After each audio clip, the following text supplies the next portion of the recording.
Hailakandi district মাইমাল coordination কমিটিয়ে আমরা আসাম সরকারের কাছে আমরা পিয়ার পিটিশন দিছি।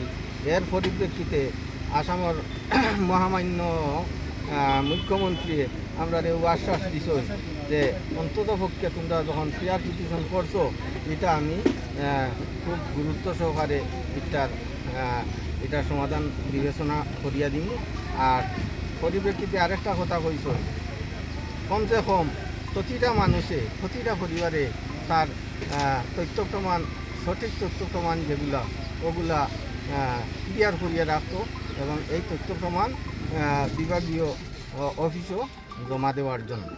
আচ্ছা, হাইলাকান্দি জেলায় যে উচ্ছেদ অভিযান চলছে এটা কার নেতৃত্বে চলছে?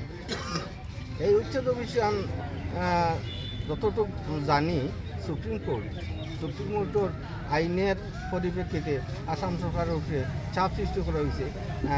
এই সুপ্রিম কোর্টের আইন মোতাবেক এই উচ্ছেদ অভিযানটা চলে। আগামী 26 তারিখ পর্যন্ত যে উচ্ছেদ অভিযান বন্ধ রাখা হয়েছে এটার আসল মূল উদ্দেশ্যটা কি?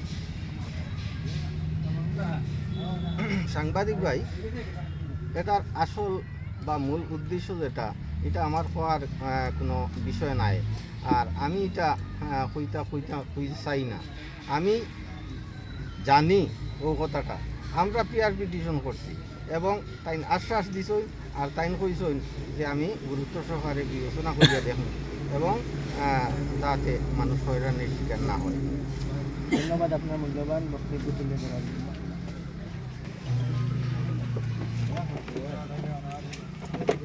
ভাই সাংবাদিক ভাই